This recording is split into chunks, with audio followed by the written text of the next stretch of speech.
Bonjour à tous et à toutes, bienvenue dans les émissions Les Rendez-vous de l'Histoire. Aujourd'hui, un livre un petit peu particulier, presque une émission littéraire, puisque on va évoquer l'ouvrage de Ivan Troréa-Drado, publié aux éditions Coxigru, La Camille.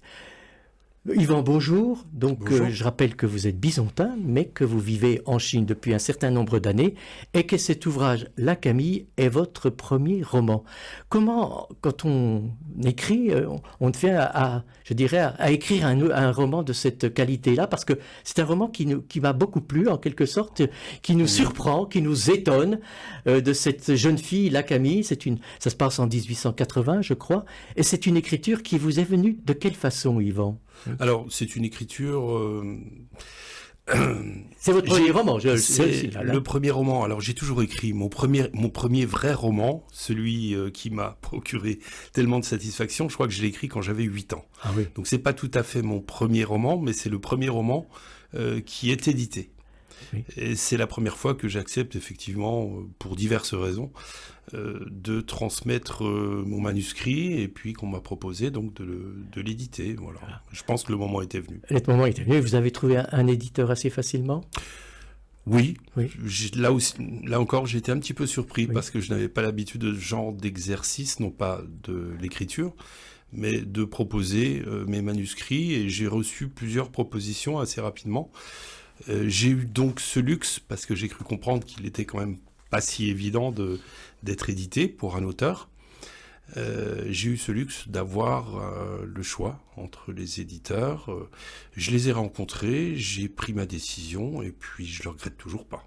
Alors vous avez choisi les éditions Coxigru, qui est une maison d'édition de Besançon, je crois. Absolument, oui. Et donc son éditeur, Philippe Québerlé, vous a publié assez facilement.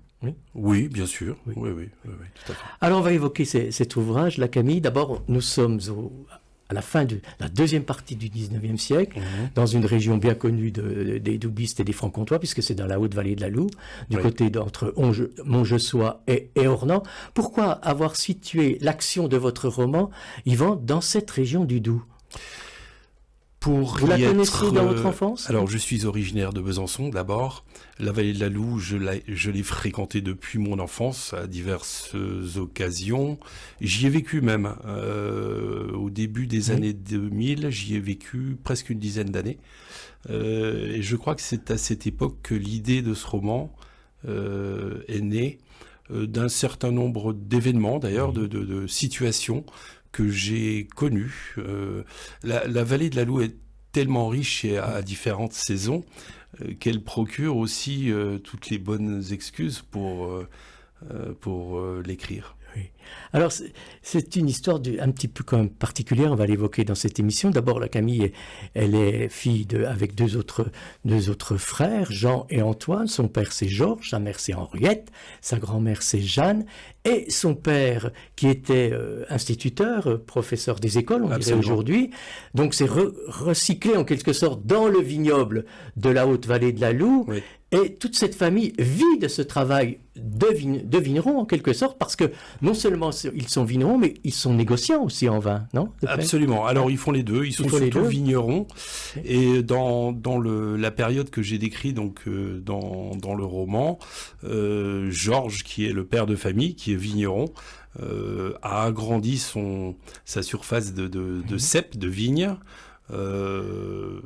Et il fait travailler aussi ses deux fils qui sont des jeunes gens qui sont déjà en âge à cette époque-là. C'était très courant on travaillait jeune à cette d'avoir époque-là. À 15 ans et de travailler à la vigne. Oui. Un père quand même qui a un fort charisme, Yvan, quand même. C'est une personnalité, Georges. Oui, tout à fait. Oui. Et la mère, Henriette. Et la mère qui est une petite dame un peu absente dans votre ouvrage. Voilà, c'est ça. Vous l'avez fait volontairement ? Oui. Chacun des personnages de ce roman, et comme c'est le cas pour la plupart des auteurs en général, on s'inspire de personnages qu'on a connus. Bien sûr. Donc oui, effectivement, cette dame avait cette place, peut-être sous l'influence du père, donc son mari. Une place plus réservée, elle était déjà employée, elle restait à la maison, elle s'occupait de la maison. Et puis dans cette famille d'hommes, si je mets Camille volontairement un peu de côté là, dans cette description, dans cette forêt de grands arbres, elle restait à l'ombre, elle était discrète. Elle-même avait eu une éducation, comment dire, assez stricte, où on ne se découvre pas, on ne donne pas ses émotions.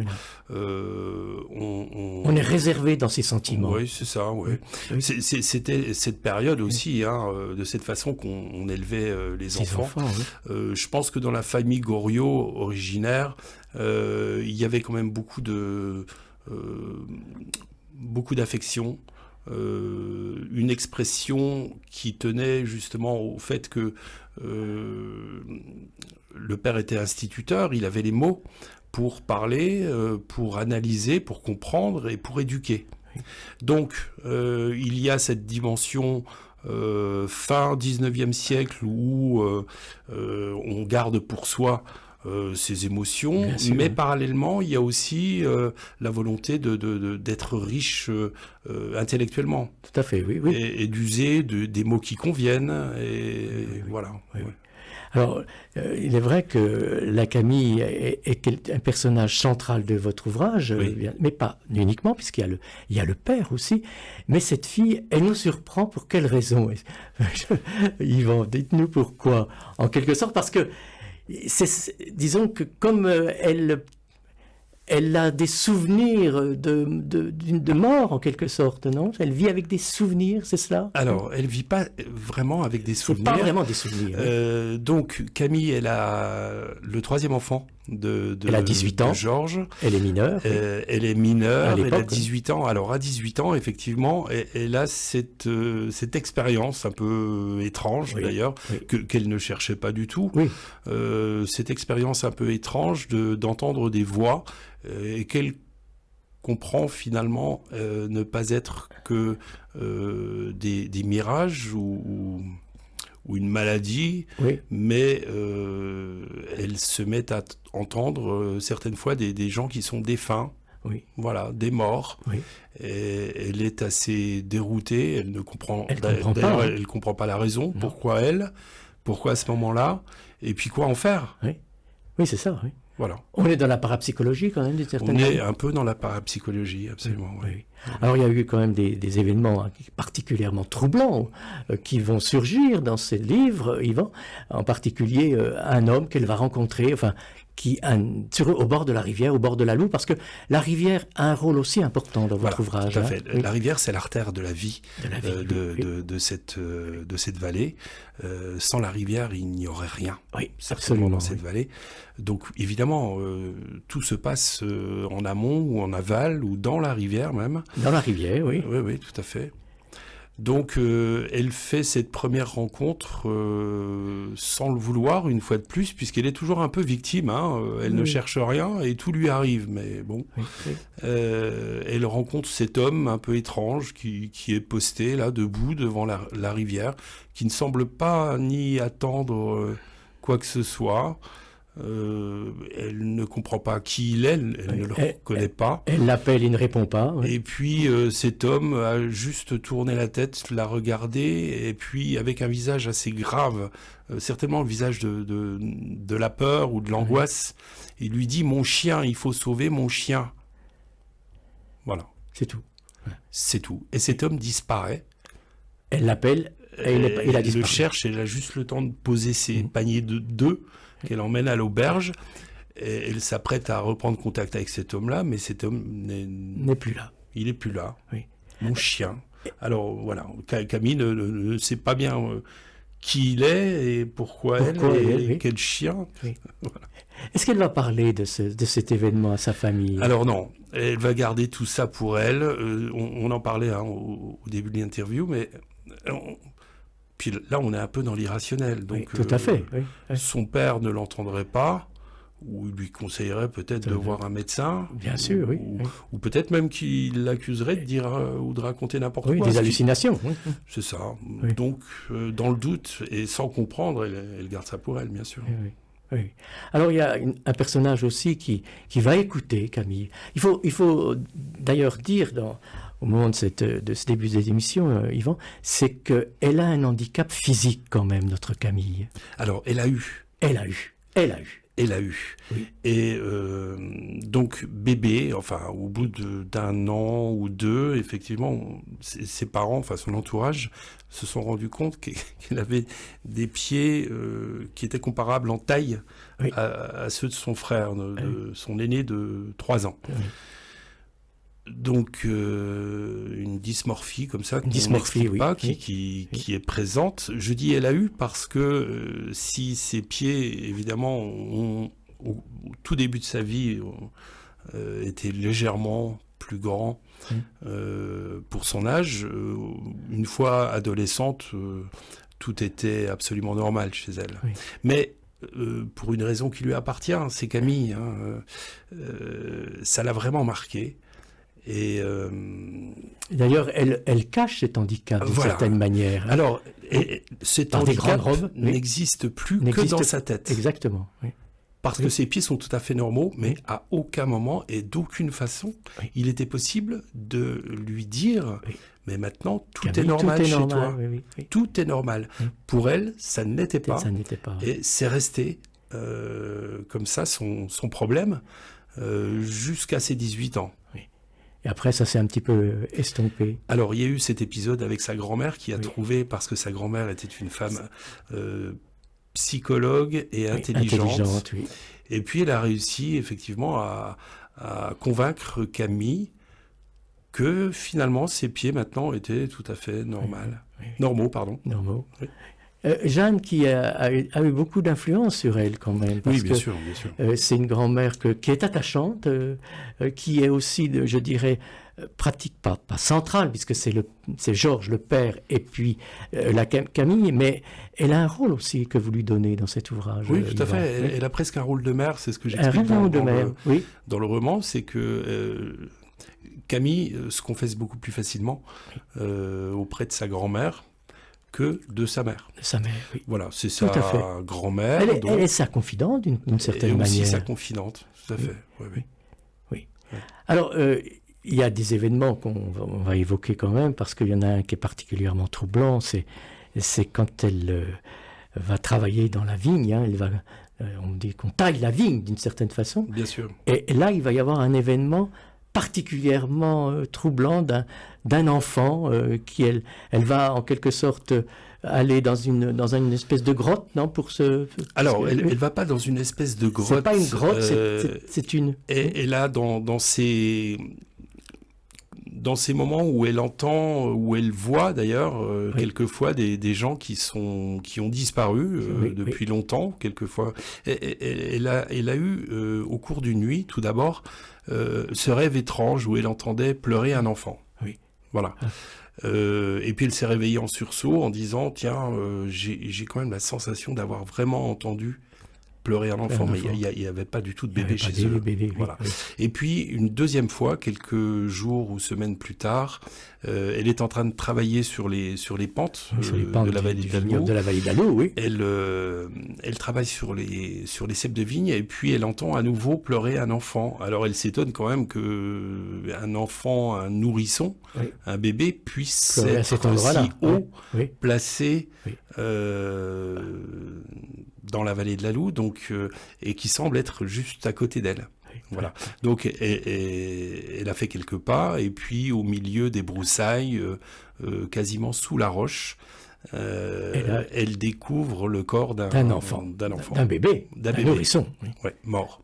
Voilà. On évoquera dans quelques instants la suite de ce roman après cette courte pause musicale.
Quand le passé se fait présent, les rendez-vous de l'histoire, Jean-Paul Maigret.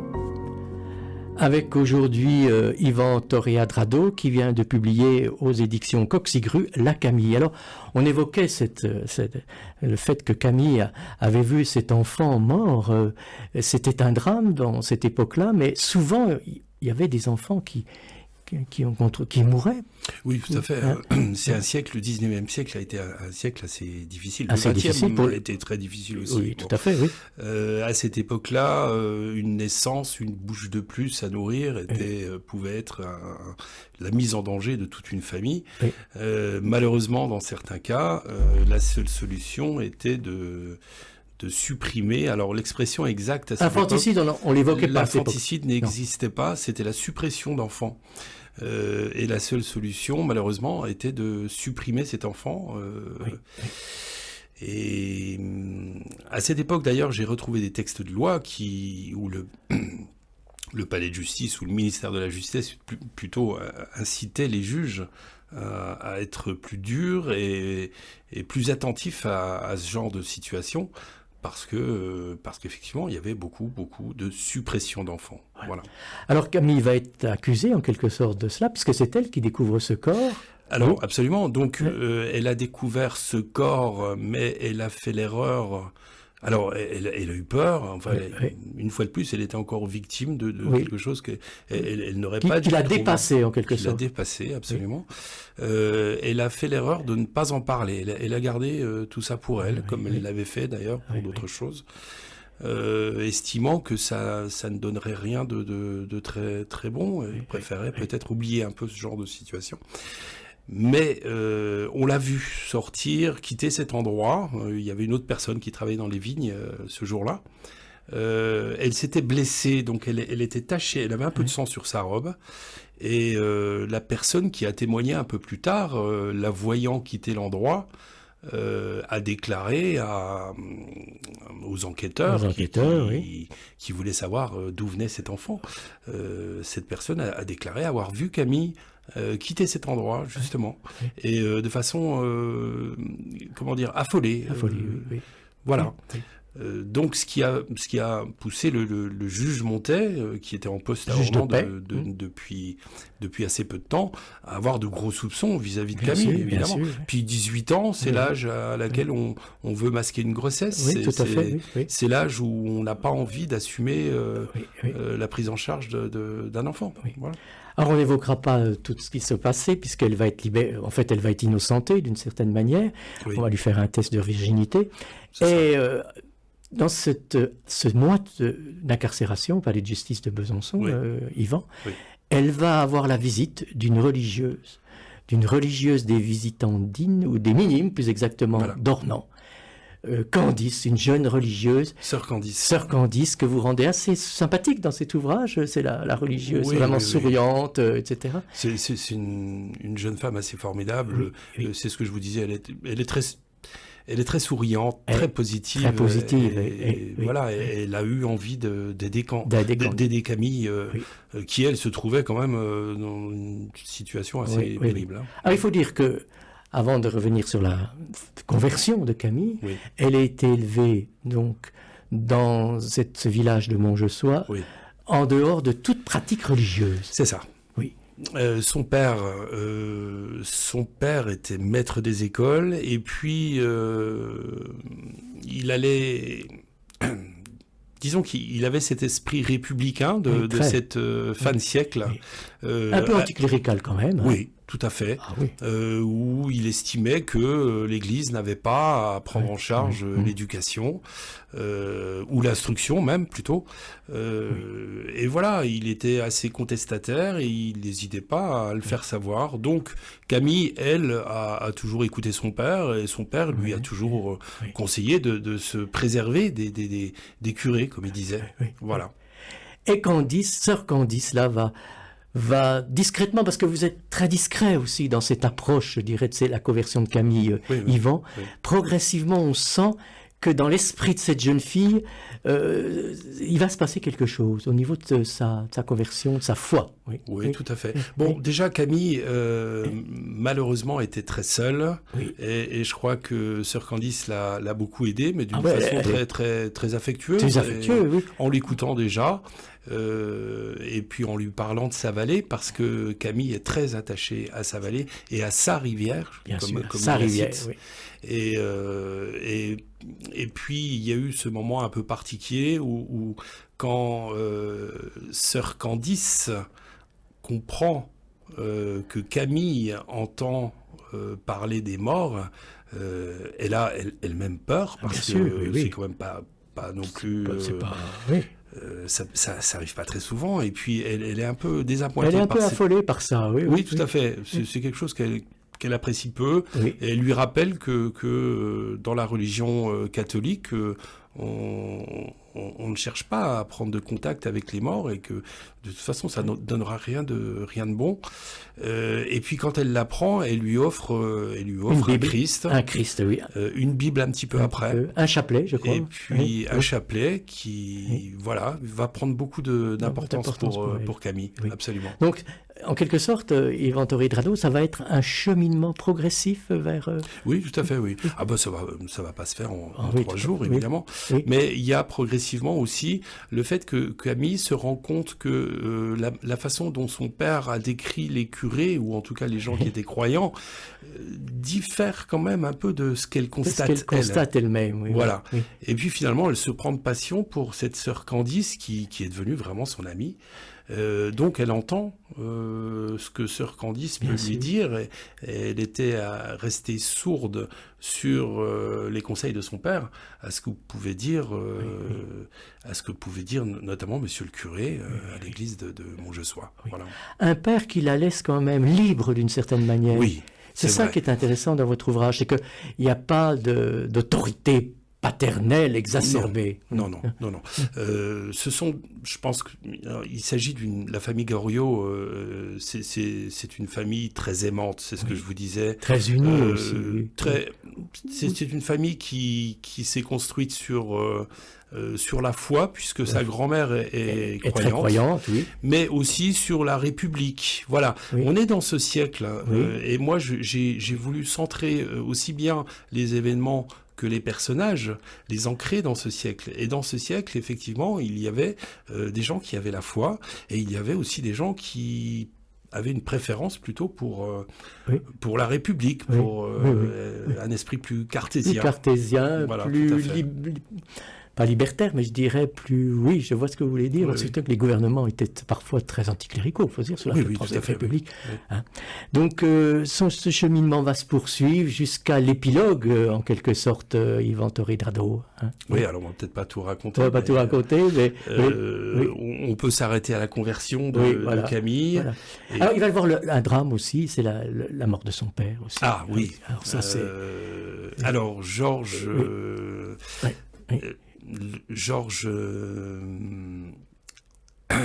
était un travailleur qui n'hésitait pas à prendre des risques, et puis il a fait une chute. Comme ça arrivait malheureusement assez fréquemment. Hein. Il a eu un accident qu'on n'a pas pu prendre en charge à cette époque-là, les moyens étaient limités, et puis son père est mort, et pour Camille ça a été un drame absolu. Hein. Ça a été une des choses qui a fait que cette conversion est devenue nécessaire. Une nécessité, absolument. Moi j'aime beaucoup cette perte de repère. Voilà. Oui.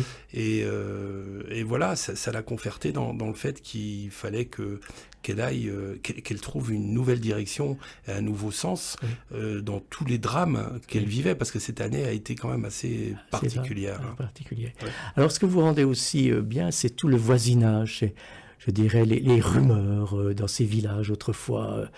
Et il y a des gens qui les aimaient beaucoup, mais il y avait aussi une forme de rivalité, de jalousie, parce que c'est une famille, un père qui avait réussi. Hein, voilà. Oui, c'est ça. Il avait réussi, et puis comme il était maître des écoles et qu'on l'a vu revenir avec cette casquette, ce chapeau de maître des écoles, on comprenait pas pourquoi ce maître des écoles ne restait pas à Besançon. Enfin, qu'est-ce qu'il venait faire ici? Pourquoi il est venu là, voilà, hein. Oui, c'est ça. Et puis en plus, il avait tendance un petit peu à donner des leçons à tout le monde, donc il n'était pas forcément toujours très très bien apprécié. Voilà. Et donc la mort de ce père, ça va être quelque chose de terrible. Jeanne va jouer un rôle aussi à ce moment-là. Oui, bien sûr. Oui. Jeanne est la grand-mère. confidente. À la mort de son fils, donc Georges, il y a eu la mort de son fils, il y a eu l'incarcération de Camille, et Jeanne a commencé à perdre beaucoup de vitalité, à se faire tellement de soucis. Elle est tombée malade. Donc voilà, un souci de plus pour Camille, qui se retrouve un peu désœuvrée et dans une famille qui est en train de se perdre, tout simplement. Voilà ce que l'on peut dire. Alors, il y a quelques jours, il y avait à Besançon le Salon du Livre. Quel a été l'accueil du public? Très bon. J'étais très content de revenir. Je reviens une fois par an à Besançon. Oui, parce que j'appelle que vous êtes en Chine, vous habitez la Chine. Hein, voilà, moi je suis né à Besançon, j'ai une passion pour l'histoire de Besançon et pour cet endroit d'ailleurs.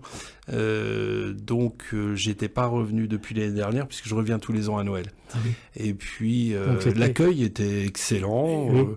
Je suis revenu avec cette histoire, j'ai été un peu étonné que tout le monde en parle, enfin tout le monde, en tout cas ceux qui l'avaient lu m'en donnaient une bonne appréciation. Une bonne appréciation, ça aussi c'était un peu une surprise. C'était une surprise pour vous. Donc j'ai passé 3 jours avec beaucoup de monde, très heureux de parler de ce livre, et puis voilà, c'était un très bon moment pour moi. Ouais. Peut-être un peu éprouvant même. Un peu éprouvant, bien sûr, parce qu'il y avait du monde, beaucoup de monde. Et puis le décalage horaire, donc parce que moi je vis en Chine. Combien de décalage avec Pékin? Il y a 6 heures pour l'instant. 6 heures jusqu'à Pékin, vous allez retourner à Pékin d'ailleurs. Je repars dans quelques jours, j'ai ma femme et ma fille qui sont restées là-bas. Donc peut-être un prochain ouvrage, un prochain roman il y a une suite à cette Camille. Voilà. Il y a une grande chance. Il y aura une grande chance, on verra. Donc, on ne donne pas la fin de cet ouvrage, il suffit de le découvrir. Il est en vente dans toutes les librairies, bien sûr, aux éditions Coxicru, sur Internet. Voilà. Merci infiniment d'être venu nous évoquer cet ouvrage.